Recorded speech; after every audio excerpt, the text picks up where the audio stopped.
হাটে বিক্রি করতে নিয়ে যাওয়া হচ্ছিল এই মোরগটিকে। মালিকের দাবি, ঠিক তখনই আল্লাহ আল্লাহ বলে ডাকতে শুরু করে প্রাণীটি। এমন অদ্ভুত ঘটনায় মুহূর্তেই এলাকায় ছড়িয়ে পড়ে চাঞ্চল্য। ঘটনাটি নারায়ণগঞ্জের সোনারগাঁও উপজেলার। স্থানীয় ব্যবসায়ী বিল্লাল হোসেন মোরগটি বিক্রির জন্য বাজারে নিয়ে আসেন। তবে অদ্ভুত এই ডাকের কথা ছড়িয়ে পড়তেই নোয়াগাঁও বাজারে ভিড় করেন শত শত উৎসুক জনতা।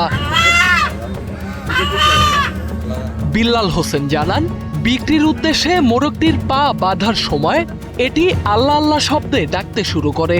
তবে জরুরি অর্থের প্রয়োজন থাকায় শেষ পর্যন্ত মোরগটি বাজারে নিয়ে যান তিনি। ঘুমের জাদু সোয়ান গ্রুপের একটি পণ্য। শেষমেশ মোরগটি বিক্রিও হয়, কিন্তু প্রাণীটির কণ্ঠে আল্লাহর নাম শুনে কিছুক্ষণ পরেই সেটি আবার বিল্লাল হোসেনের কাছে ফিরিয়ে দেন ক্রেতা। আর এই ঘটনা ছড়িয়ে পড়তেই পুরো বাজার এলাকায় সৃষ্টি হয় ব্যাপক কৌতূহল। বাজার থেকে একটা মুরগি কিনছি, রাতা মুরগা। নিজের মতন রাস্তা দাঁড়াইতে বললা দিই সবাই আল্লাহ আল্লাহ ডাক করতেছে। তো বাসা নিজের মতন ছেলে মেয়েরা কইতেছে আপনার আব্বু ফেরত দিয়ে দাও, এটা জব করো না, আল্লাহ আল্লাহ ডাক পুষতো শোনা যায়। এই আবার যার মুরগা আর কাছে ফেরত দিয়ে দিচ্ছে। বিল্লাল হোসেন জানান, অভাবের কারণে মোরগটি বিক্রি করতে বাধ্য হয়েছিলেন, কিন্তু এমন ঘটনার পর ক্রেতা নিজেই সেটি ফিরিয়ে দেন। তাই আর বিক্রি নয়, এখন থেকে নিজেই যত্ন করে লালন পালন করবেন মোরগটিকে। আমি আজকে একটা মুরগি ধরছি, রাতা মুরগি আমি বিক্রি করতাম।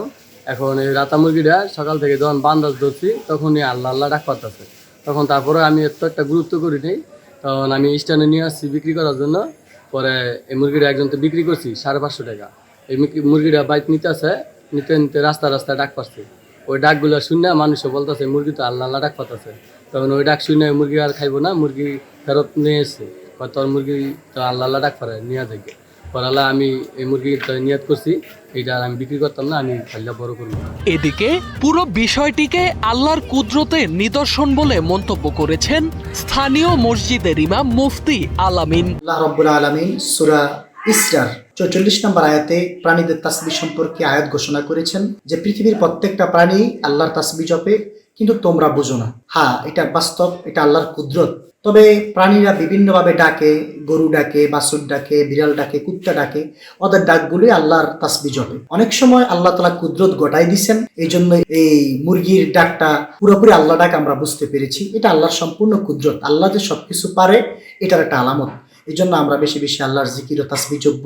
আল্লাহ সবকিছু পারেন, আবার আমরা বুঝতে পারলাম। ঘটনার বৈজ্ঞানিক ব্যাখ্যা নিয়ে নানা আলোচনা থাকলেও মোরগটির সেই ডাক ঘিরে কৌতূহল থামছে না মানুষের। কেউ দেখছেন বিস্ময়, কেউ আবার বলছেন আল্লাহর কুদরতের নিদর্শন। আর সেই কারণেই ছোট্ট এই মোরগটি এখন সোনারগাঁও জুড়ে আলোচনার কেন্দ্রবিন্দু।